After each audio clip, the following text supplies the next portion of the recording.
Hello बच्चों, आज हम पढ़ रहे हैं computer network architecture. Computer network architecture पढ़ने से पहले मैं आपको एक बार फिर से रिमाइंड करा दूं कि आप नेटवर्किंग क्या होता है, कंप्यूटर नेटवर्क किसे कहते हैं, ये पढ़ चुके हैं। तो नेटवर्किंग किसे कहते हैं एक बार फिर से रिमाइंड कर लेते हैं अपन। जब दो या दो से अधिक कंप्यूटर और डिवाइसेस एक दूसरे से आपस में कनेक्ट हों, वो कनेक्शन किसी भी माध्यम से हो, चाहे वो तारों के माध्यम से हो या बिना तार के, जब वो कंप्यूटर आपस में कनेक्ट होते हैं for the purpose of sharing data and resources, data और रिसोर्सेज को शेयर करने के उद्देश्य से, तब हम कहते हैं कि यह एक कंप्यूटर नेटवर्क है या ये नेटवर्किंग है। कंप्यूटर नेटवर्क आर्किटेक्चर क्या होता है, अब इसके बारे में हम बात करते हैं। तो कंप्यूटर नेटवर्क आर्किटेक्चर मतलब the design of computers in computer network, how it is organized in computer network. एक कंप्यूटर नेटवर्क के अंदर कंप्यूटर्स किस तरीके से ऑर्गेनाइज्ड हैं, किस तरीके से रखे हुए हैं, कनेक्टेड हैं कंप्यूटर नेटवर्क के अंदर। आप मेरी बात को समझिए कि सारे कंप्यूटर्स कंप्यूटर नेटवर्क के अंदर किस तरीके से ऑर्गेनाइज्ड हैं, that is computer network architecture. हम इसकी डेफिनेशन की बात करते हैं। सबसे पहले हम हिंदी में इसकी डेफिनेशन देखते हैं, इंग्लिश में इसकी डेफिनेशन देखते हैं। Computer network architecture is defined as the physical and logical design of the software, hardware, protocols and media of the transmission of data. Simply we can say that how computers are organized and how tasks are allocated to computer. Computer network architecture ऐसा physical और logical design है जिसमें software, hardware, protocol and media कैसे data का transmission कर रहे हैं। आसान शब्दों में हम ये भी कह सकते हैं कि कंप्यूटर्स कैसे नेटवर्किंग के अंदर ऑर्गेनाइज्ड हैं और कैसे उनको टास्क अलॉटेड है, that is computer network architecture. Hindi में इसकी डेफिनेशन देखते हैं। कंप्यूटर नेटवर्क आर्किटेक्चर को डेटा के प्रसारण के सॉफ्टवेयर, हार्डवेयर, प्रोटोकॉल और मीडिया के भौतिक और तार्किक डिज़ाइन के रूप में परिभाषित किया गया है। केवल हम कह सकते हैं कि कंप्यूटर कैसे व्यवस्थित होते हैं और कंप्यूटर को कैसे कार्य आवंटित किए जाते हैं, इसे हम कंप्यूटर नेटवर्क आर्किटेक्चर कहते हैं। देखिए, आपकी बुक में एक अलग डेफिनेशन है, इसके अलावा भी अलग अलग लेखकों, राइटर्स द्वारा अलग अलग डेफिनेशंस दी जाती हैं। आपकी बुक में जो डेफिनेशन दी गई है वो है a computer architecture is a design in which all computers in a computer network are organized. मतलब कंप्यूटर नेटवर्क आर्किटेक्चर ऐसा डिज़ाइन है जिसमें सारे कंप्यूटर और कंप्यूटर नेटवर्क ऑर्गेनाइज किए गए हैं।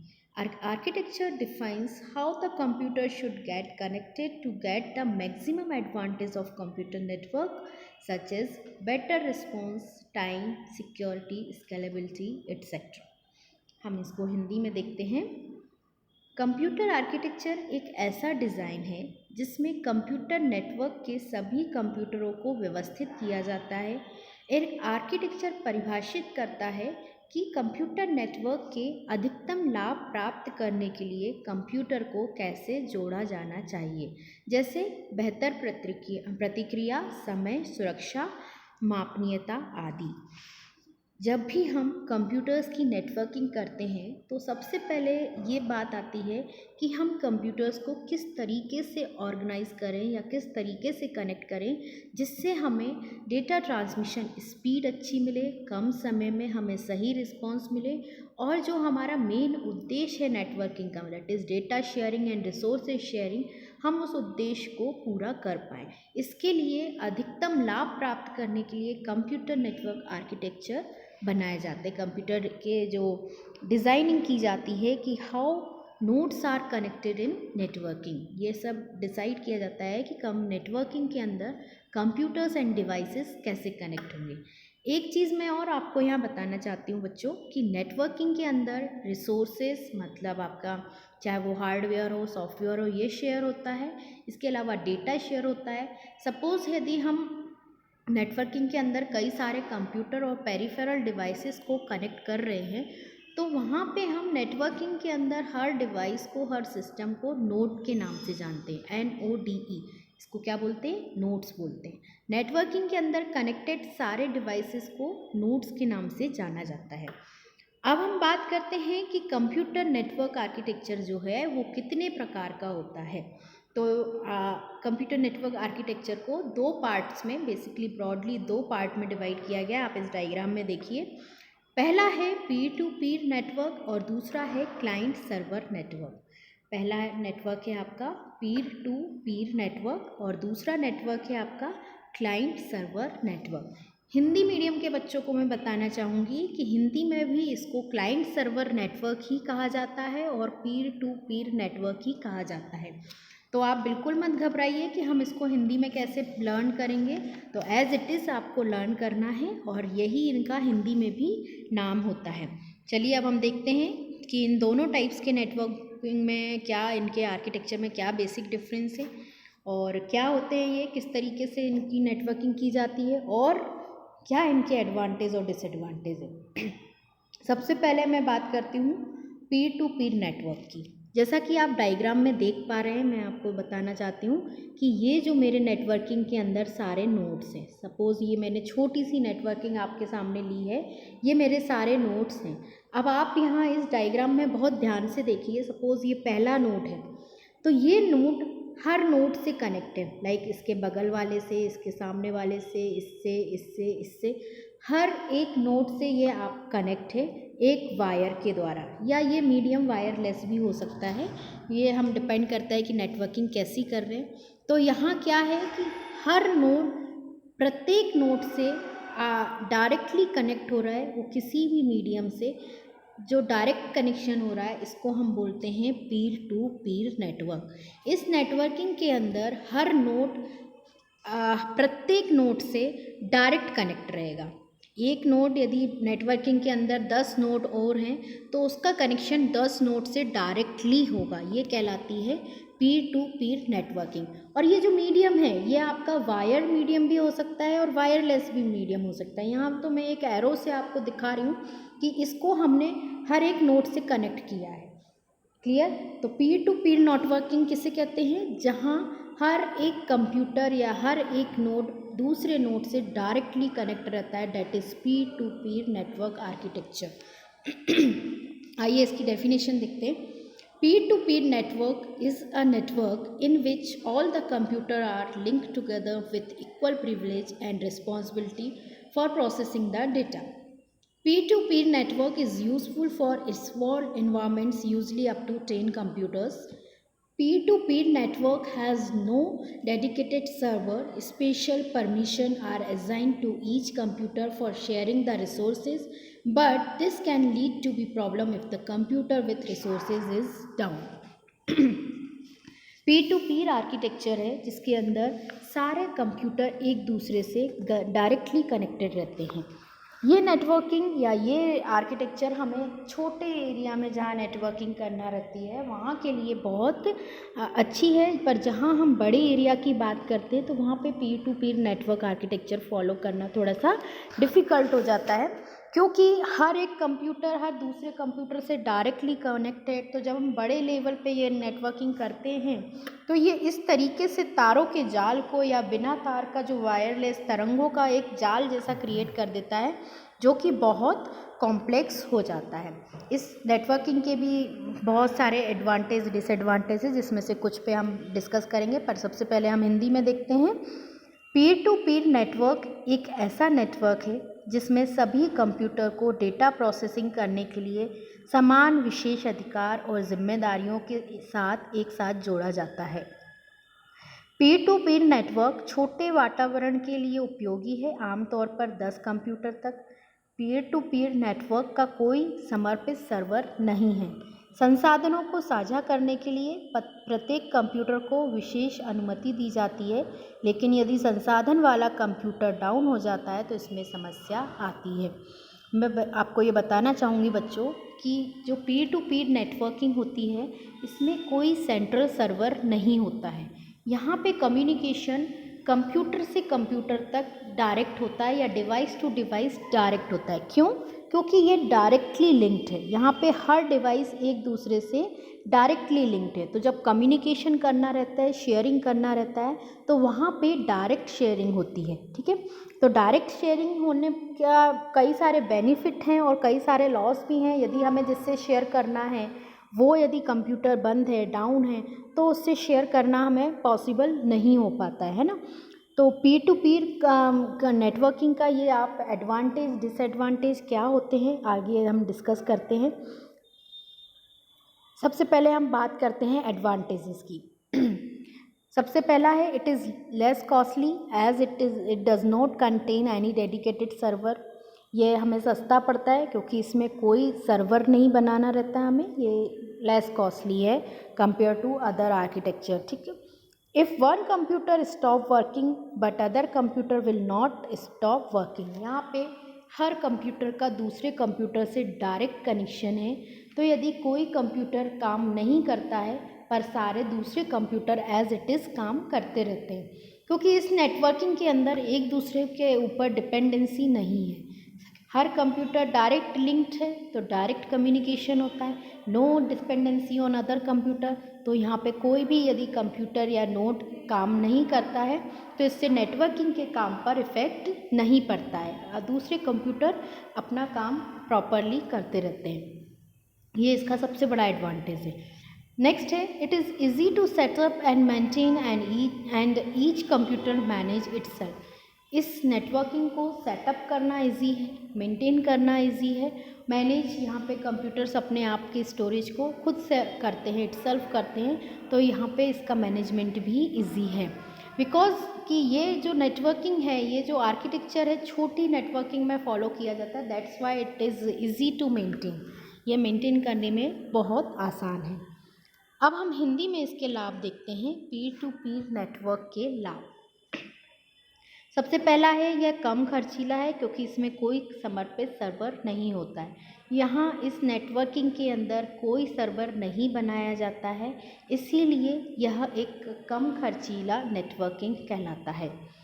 अगर एक कंप्यूटर काम करना बंद कर देता है लेकिन दूसरे कंप्यूटर काम करना बंद नहीं करते हैं, क्योंकि यहाँ पे हर कंप्यूटर एक दूसरे से आपस में डायरेक्टली कनेक्ट है। तो यदि कोई कंप्यूटर काम करना बंद भी करता है तो बाकी दूसरे कंप्यूटर काम करना कंटिन्यू रखते हैं, उनके काम में कोई रुकावट नहीं आती है। इसके बाद आता है इसे स्थापित करना और बनाए रखना आसान है क्योंकि प्रत्येक कंप्यूटर स्वयं को प्रबंधित करता है।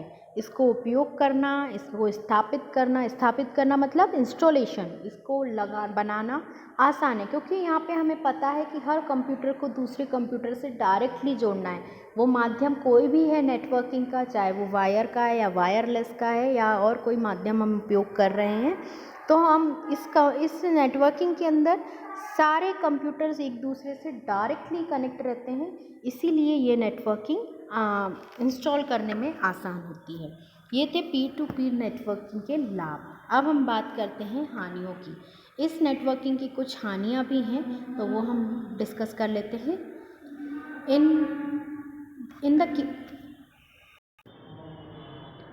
In the case of peer-to-peer network, it does not contain the centralized system.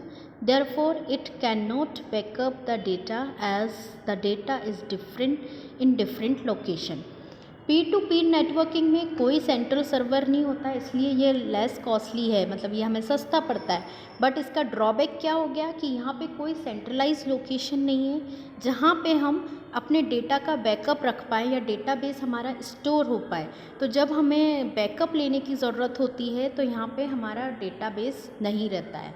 ये इसका एक डिसएडवांटेज है कि यहाँ पे हर सिस्टम अपने आप को खुद ही मैनेज कर रहा है, हर सिस्टम पे खुद का डेटा स्टोर है। यहाँ पे कोई सेंट्रलाइज्ड डेटाबेस स्टोर करने की फैसिलिटी नहीं है क्योंकि यहाँ पे हमने कोई सेंटर सर्वर नहीं बनाया। तो इससे हमारी कॉस्ट तो कम हो गई लेकिन डेटा बैकअप की प्रॉब्लम हमारी जनरेट हो जाती है।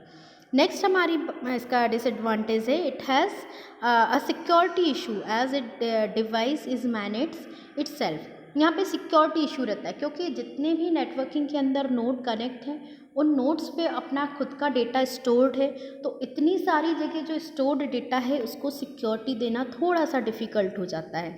तो ये हमें सिक्योरिटी कम देता है ये नेटवर्क डिज़ाइन।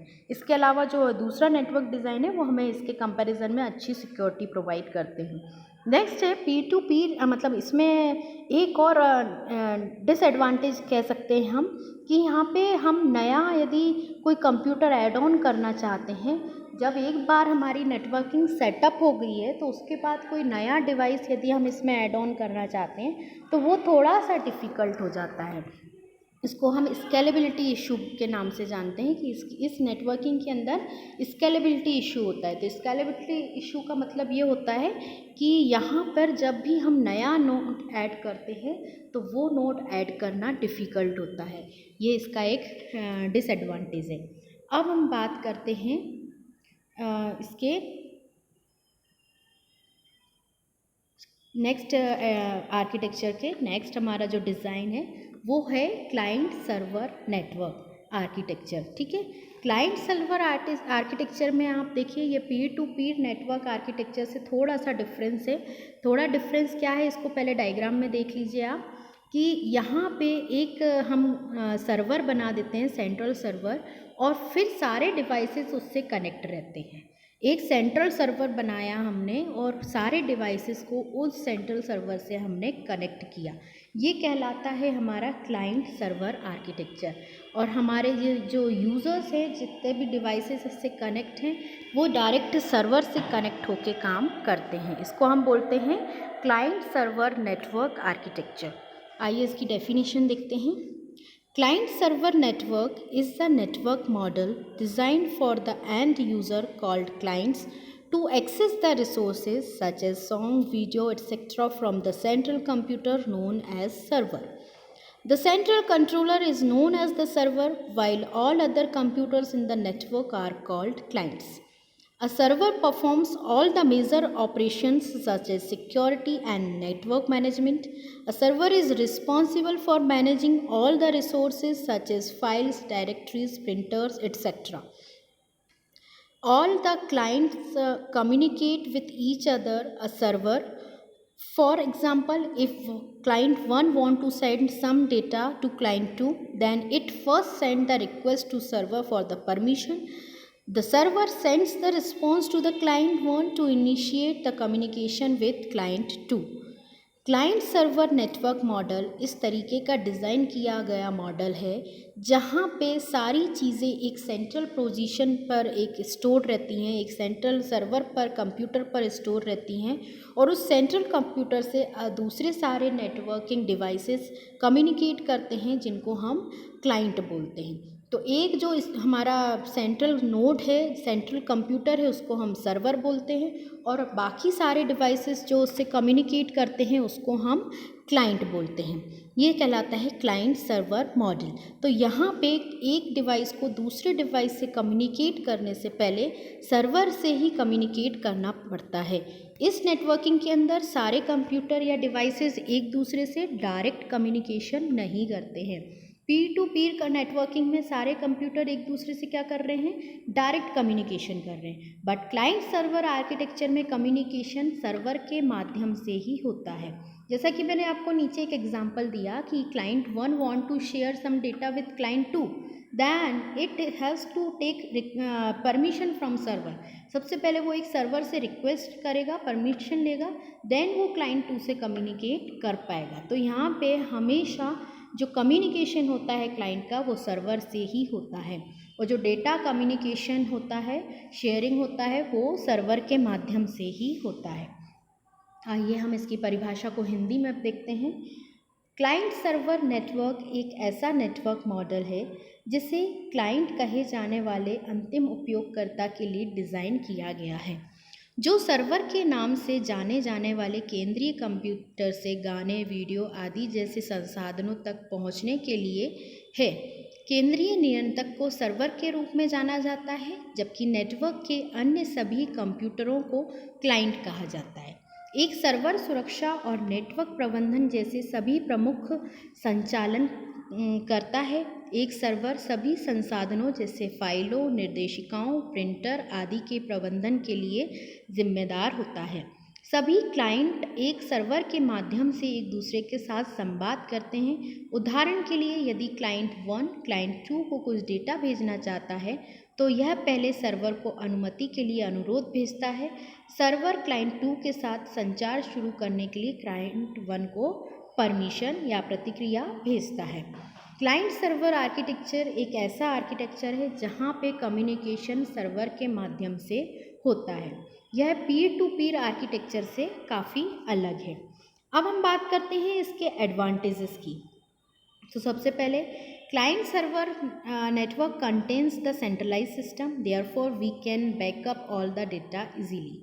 जो हमें पीर टू पीर आर्किटेक्चर में प्रॉब्लम थी कि वहाँ पे कोई सेंट्रलाइज सर्वर नहीं था तो वहाँ पे बैकअप की फैसिलिटी नहीं थी, बट क्लाइंट सर्वर नेटवर्क में हमें एक सेंट्रलाइज सिस्टम मिल जाता है जहाँ से हम बैकअप इजीली ले सकते हैं।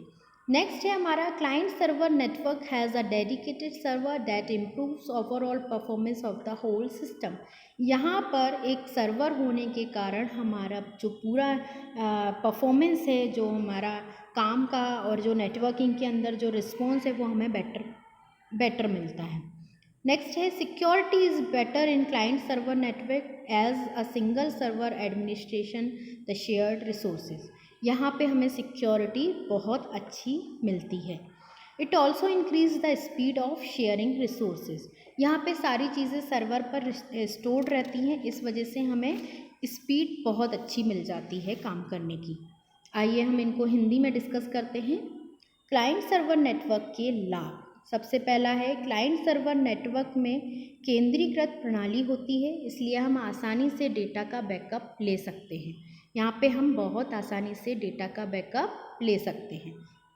नेक्स्ट आता है क्लाइंट सर्वर नेटवर्क को एक समर्पित सर्वर होता है जो पूरे सिस्टम में के समग्र प्रदर्शन में सुधार करता है। यहाँ पे एक सेंट्रल सर्वर होता है, इस वजह से पूरे सिस्टम में हमें बहुत अच्छा परफॉर्मेंस मिलता है। नेक्स्ट है क्लाइंट सर्वर नेटवर्क में सुरक्षा बेहतर है क्योंकि एक ही सर्वर साझा संसाधनों का प्रबंधन करता है। यहाँ पे हमें सिक्योरिटी बहुत अच्छी मिलती है क्योंकि हमारा जो डेटा है वो एक ही सेंट्रलाइज पोजीशन पर स्टोर है। और सबसे लास्ट इसका लाभ ये है कि यह संसाधनों को साझा करने के लिए गति को भी बढ़ाता है। यहाँ पे हमें स्पीड बहुत अच्छी मिलती है। इसका एक और फ़ायदा ये है कि यहाँ पे हमें कोई स्केलेबिलिटी इशू नहीं होता है। लाइक यहाँ पे इस नेटवर्किंग के अंदर हमें कोई नया डिवाइस ऐड ऑन करना होता है तो उसके लिए हमें कोई प्रॉब्लम नहीं होती है। हम बहुत आसानी से इस नेटवर्किंग के अंदर नया नोड जोड़ सकते हैं क्योंकि सारे नोड डायरेक्टली सर्वर से ऐड होते हैं। अब हम बात करते हैं इनके नुकसान की, disadvantages of client server architecture. Client server network is expensive as it required the server with large memory. Server पर इतना सारा डेटा स्टोर होना रहता है, इसलिए हमें मेमोरी बहुत अच्छी लगती है। तो यहाँ पर हमें थोड़ा सा एक्सपेंसिव पड़ जाता है क्योंकि ये हमें एक सर्वर सेंट्रल सर्वर बनाना पड़ता है और उसमें मेमोरी बहुत अच्छी लगती है। तो यह इसका एक डिसएडवांटेज है। A server has a network operating system NOS to provide the resource to the clients, but the cost of NOS is very high. यहाँ पे हमें एक नेटवर्क ऑपरेटिंग सिस्टम लगता है जो लगाने के लिए हमें सारे जो कॉस्ट है वो बहुत हाई पड़ती है इसकी हमें, तो ये एक्सपेंसिव ज़्यादा है। It requires a dedicated network administrator to manage all the resources. यहाँ पे सारे रिसोर्सेज को मैनेज करने के लिए हमें एक एडमिनिस्ट्रेटर की आवश्यकता होती है। आइए हम इसके डिसएडवांटेज हिंदी में देखते हैं। क्लाइंट सर्वर नेटवर्क के नुकसान। क्लाइंट सर्वर नेटवर्क महंगा है क्योंकि इसके लिए बड़ी मेमोरी वाले सर्वर की आवश्यकता होती है। सर्वर पर हमारा बहुत सारा डेटा स्टोर होता है, इसीलिए यहाँ पे बहुत ज़्यादा मेमोरी की रिक्वायरमेंट होती है और इतनी ज़्यादा मेमोरी वाले सर्वर की जब हमें आवश्यकता होती है तो हमारी कॉस्ट महंगी हो जाती है। यह नेटवर्क हम एक महंगा नेटवर्क साबित होता है। क्लाइंट को संसाधन प्रदान करने के लिए सर्वर में नेटवर्क ऑपरेटिंग सिस्टम होता है, लेकिन नेटवर्क ऑपरेटिंग सिस्टम की लागत बहुत अधिक होती है। यहाँ पर हमें एक नेटवर्क ऑपरेटिंग सिस्टम की ज़रूरत होती है जिसको लगाना पड़ता है और इसकी कॉस्ट लागत बहुत ज़्यादा होती है। ये इसका एक डिसएडवांटेज है। इसके बाद इसको मैनेज करने के लिए सभी संसाधनों का प्रबंधन करने के लिए इसे एक समर्पित नेटवर्क व्यवस्थापक की भी आवश्यकता होती है। एक नेटवर्क एडमिनिस्ट्रेटर इसमें मस्ट होता है, ज़रूरी होता है। इसके अलावा भी इसका एक सबसे बड़ा नुकसान ये है कि ये जो नेटवर्क है ये पूरा डिपेंड करता है सर्वर के ऊपर। यदि हमारा सर्वर ठप हो गया, मतलब यदि जो हमारा सर्वर सिस्टम है उसमें फेल्यूर हो गया तो हमारी पूरी नेटवर्किंग फेल्यूर हो जाएगी, क्योंकि यहाँ पे सारे कंप्यूटर्स या जो नोड्स हैं हमारे डायरेक्ट कम्युनिकेट नहीं कर रहे हैं, ये सर्वर के माध्यम से कम्युनिकेट कर रहे हैं। और यदि सर्वर में कोई प्रॉब्लम है, सर्वर हमारा बंद हो गया है, तो हमारी पूरी नेटवर्किंग बंद हो जाएगी। ये इसका सबसे बड़ा ड्रॉबैक है। और हमारा पीर टू पीर नेटवर्किंग का ये एडवांटेज था कि यहाँ पे हमारी जो नेटवर्किंग थी वो किसी पे डिपेंडेंट नहीं थी। यदि एक दो सिस्टम हमारे बंद होते हैं तो हमारी नेटवर्किंग एज इट इज़ चलती रहती है। बट यहाँ पे सर्वर बंद हो गया, बाकी सिस्टम यदि बंद है तो इट्स ओके, बट यदि हमारे सर्वर में फेल्यूर होगी, सर्वर यदि हमारा बंद हो गया तो हमारी पूरी नेटवर्किंग काम नहीं करेगी। We can not communicate at all, हम कहीं पे भी कम्युनिकेशन अपना नहीं कर पाएंगे। तो ये थे हमारे कुछ नेटवर्किंग के आर्किटेक्चर जो मोस्ट इम्पॉर्टेंट पार्ट है इस चैप्टर के। तो ये बेसिकली दो ही प्रकार के होते हैं। एक क्विक रिवीजन ले लें कि पीर टू पीर नेटवर्किंग और client server networking. Pir to Pir networking के अंदर हर नोड हर दूसरे नोड से डायरेक्टली कनेक्ट रहता है, जबकि क्लाइंट सर्वर नेटवर्किंग के अंदर हमारे सिस्टम्स जो हैं वो सर्वर के माध्यम से कनेक्ट रहते हैं। एक हमारा सेंट्रल कंप्यूटर जिसको हम सर्वर कहते हैं और बाकी सारे जो एंड यूज़र्स हैं जो उससे कनेक्ट है उनको हम क्लाइंट कहते हैं। हर एक कंप्यूटर को या हर एक नोड को दूसरे से कम्युनिकेट करने के लिए सर्वर के माध्यम से ही कम्युनिकेट करना पड़ेगा, जबकि पीर टू पीर नेटवर्किंग में हमें कम्युनिकेट करने के लिए डायरेक्ट हम उस सिस्टम से या नोड से कम्युनिकेट करते हैं।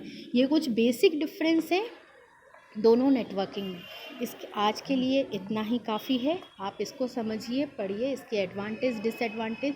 हो सकता है कि आपसे एग्ज़ाम में इसका बेसिक डिफरेंस पूछा जाए तो आप इस तरीके से पॉइंट्स बना के इसके डिफरेंस लिख सकते हैं।